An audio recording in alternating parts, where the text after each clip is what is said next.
Are you making a move to Baton Rouge, but you don't really know what it costs to live down in South Louisiana? Well, you're in the right place. What's up, everybody, and welcome to the channel. This is Living in Louisiana, and today we're talking about the real cost of living in Baton Rouge.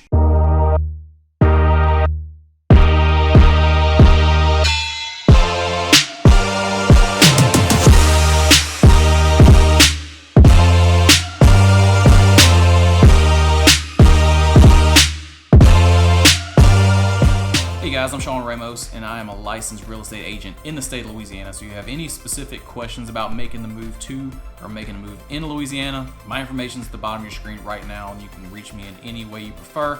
I am the one that answers all those calls, texts, and emails. All right, let's get into it. So I really hope this video was helpful to somebody that's in the position that I was in years ago when I had to transfer for a job from Louisiana to Northern Kentucky, and I really had no idea what I was getting into. I wasn't quite sure what kind of money I was going to be making, and I had no idea what it actually cost to live in the area. We had just had our first kid, another one was on the way, so we knew we were going to have to make it work, but I remember being really nervous because I had no idea what I was getting into and I was just going into the whole thing blind. So hopefully I can ease some of that stress for you if you're making the move to the Baton Rouge metro area and you need to know kind of what you're getting into.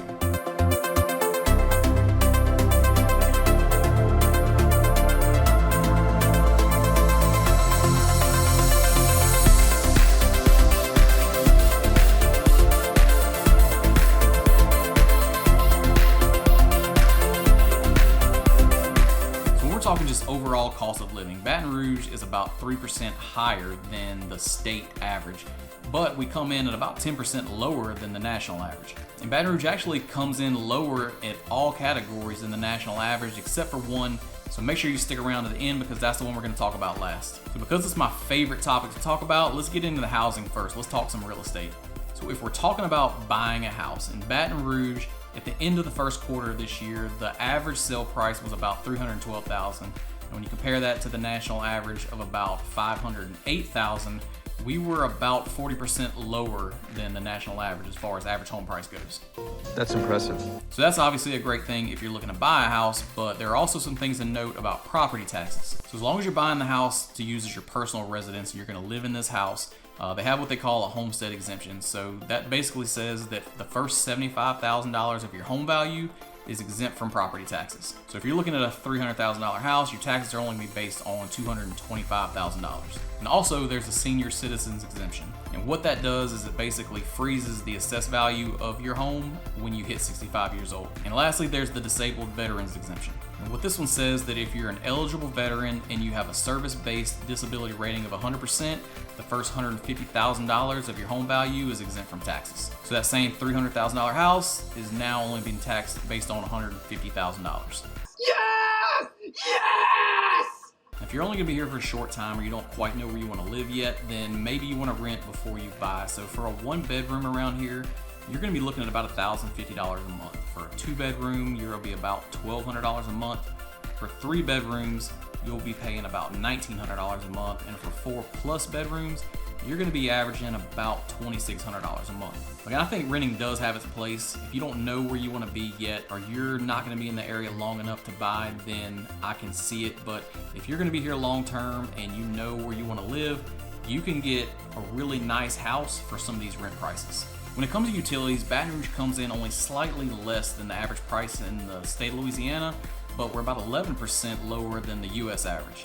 And your different utility bills are going to vary based on how your house is set up, whether it's all electric or whether you have natural gas, and what your natural gas runs in the house. So I'm going to use a house that I just sold as an example. It was a 4-bedroom, 3-bath with an office. It was about 2,700 square feet, and it was newer construction, so it was pretty energy efficient and pretty well insulated. The house did have natural gas that ran the furnace, the stove, and the water heater. So I dug through some of my old bills, and for electricity, at the highest I was paying about $180 a month, and that was middle of the summer when the air conditioner was really cranking. And when it got to be winter time and we didn't use the air conditioner much, it went down to about $90. As far as the natural gas goes, it was the exact opposite. During the summer, we didn't really use a lot. The bill was only about $30, but in the winter, when we would start using the heater a little bit, the bill might get to about $100 on average. As far as your water and sewer goes, depending on where you live, they could be together, they could be two separate bills. In my case, water and sewer were on the same bill. The average bill was about $80, with about $30 being from water and about $50 of that being from sewer. When it comes to your trash company, it's going to depend on where you live. In my case, I had Waste Management. They bill that quarterly, but it comes out to an average of about $25 a month. As far as cable and internet goes, I couldn't even tell you what cable costs. I haven't had cable in years. The people I do know that have cable tend to complain about the prices a lot and how high they've gone up. I've heard people mention that they're paying over $200 a month for cable. In our case, we only had high-speed internet, so depending on the house you live in, that's going to dictate which cable and internet companies you have access to. We pay about $55 a month for fiber internet right now, and I do think that's like a introductory rate for the first 12 months, and I think it's going to go up to about $75 after the first year. We have a household of 4. It's me, my wife, and 2 girls, and everybody's always on the Wi-Fi, and there's a lot of streaming going on. We never have any issues as far as internet speeds go. All right, when it comes to groceries, Baton Rouge is about 3% higher than the state average, but we're about 5% lower than the national average. Now, obviously, your grocery bill is going to depend on where you want to shop. You can do anything here from Walmart to Target to Trader Joe's to Whole Foods, Fresh Market. There are even a couple Aldis being built in Baton Rouge now. I didn't know anything about Aldis, but when I did a little research online, I found them on some top 10 lists for rankings for grocery stores in the US. So I'm not gonna lie, I don't do a lot of grocery shopping. My wife handles most of that. But I know I was getting a little irritated recently because I kept seeing that the grocery bill just kept going up and up and up to the point where we're paying just about double than we were before. What is going on? So I did question her and ask her what was going on, and apparently that's just what the prices are now. I guess inflation's hitting us a little harder than I realized. And since I don't do much of the shopping, I don't really know what things cost, so I had to jump online and do a little research for this video. I went to Walmart's website so I can get like the lower range of prices. And what I found is that a gallon of milk costs $6.52. A dozen eggs are $3.24. For a 1-pound pack of just 80/20 ground beef, you're looking at about $5. For 12-pack of Cokes, we're right at $7. For a 12-pack of beer, it's $15.48, which has me thinking that I may need to cut back a little bit. Probably not, though. Then we're talking health, and this is doctor visits, dental checkups, hospital room rates. Baton Rouge comes in about 3% higher than the average in Louisiana, but we're about 3% lower than the US average. Speaking of health, I do want to mention gym prices because that's something I'm sure a lot of people want to know about coming into the area. Looking swole. You're looking swole. Is today leg day? You've got lots of options as far as like the local chains and things go. So you got Snap Fitness and Anytime Fitness. Those are going to be about $45 a month for an individual membership. You can get as low as $10 a month if you want to go to a Planet Fitness. Or if you're more of a CrossFit person, you've got lots of options too. I actually know the guy that owns Sling and Iron CrossFit in Walker, and their price is about $135 a month. I saw some in Baton Rouge also that are around $180 a month, so you can shop that around and find one that really fits.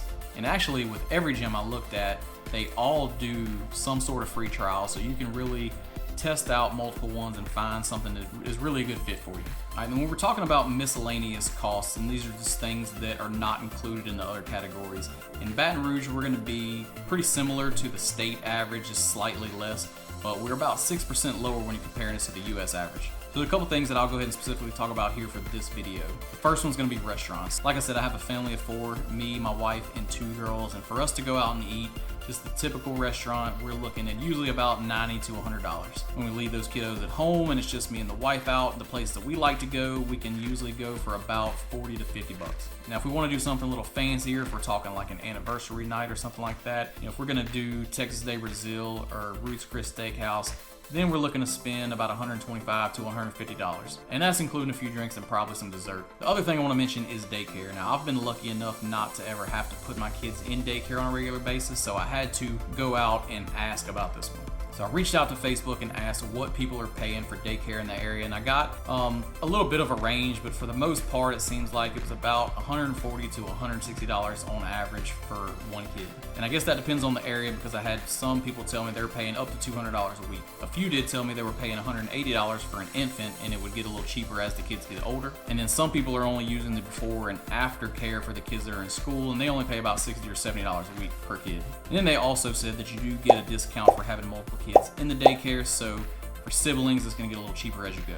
All right, now I mentioned that there was one category that Baton Rouge comes in higher than the national average, and that's transportation. So We're talking gas, insurance, maintenance. Baton Rouge ranks about 3% higher than the state average, but in this category, we're about 11% higher than the national average. Now, I don't believe that comes from our gas prices. I think that we do pretty well in gas prices compared to other states. Right now, when I'm filling up, I'm seeing prices in the 280s per gallon. And when the prices really went up everywhere across the board, the highest that I saw was about $4.50 a gallon.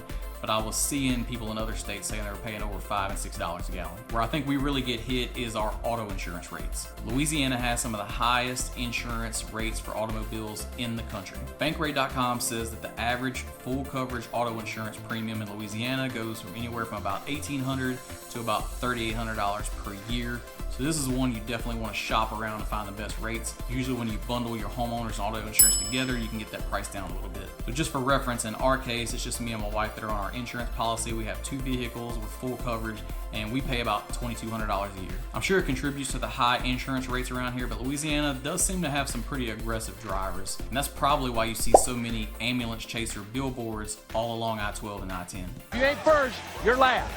You know? So just make sure you brush up on your defensive driving skills before you head down here to Baton Rouge. Alright guys, so that's all I've got. I hope you enjoyed this video and I hope it was helpful. Don't forget, if you haven't subscribed yet, go ahead and click that subscribe button and click the notification bell so that you don't miss any future videos. And just as a reminder, I am a licensed real estate agent in the state of Louisiana, so if you have any specific questions or needs, make sure you hit me up. As much as I love making these videos for you guys, I would love even more to help you with your real estate needs. So again, my information is at the bottom of your screen right now, and I am the one that answers all the calls, texts, and emails. So if there's anything at all I can help you with, please reach out. And until the next time, enjoy your week. I'll see you in the next one.